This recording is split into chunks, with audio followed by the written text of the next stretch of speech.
Listed in The Guardian under books with terrible titles, Hugh noted, Cooking with Poo.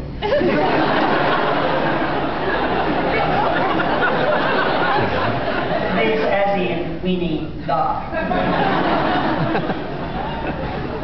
October 30th, 2007, Seattle. The airport in Bend, Oregon is very small, and while waiting on the security line, I examined an ad for a golf resort called Pronghorn.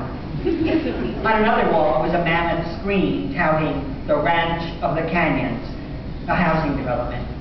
I made note of the places with the best names, but there were plenty more where these came from.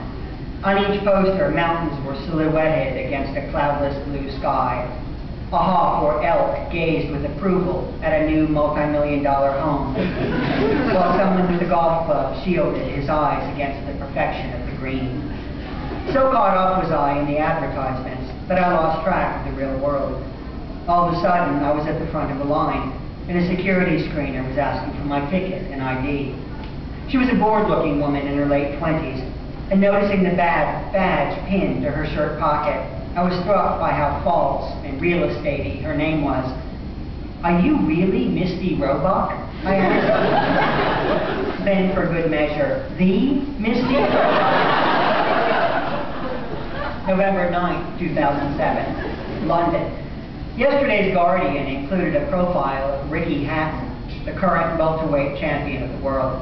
He can talk about anything, but I especially like him on the subject of his father, a man who stands only 5 feet tall and looks, his son says, like he just fell off a fucking key ring.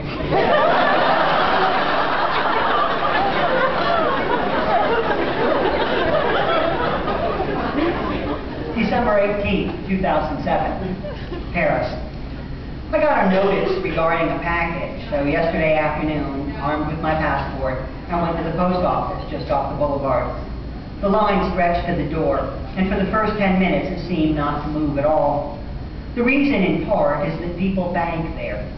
Look at the slowest moving counter and you're bound to see someone with a passbook.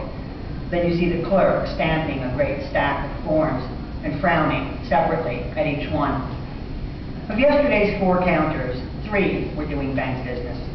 The customers left at roughly the same time, and just as I hoped we might be getting somewhere, 2 old people came out of nowhere, flashed their badges, and went to the front of the line.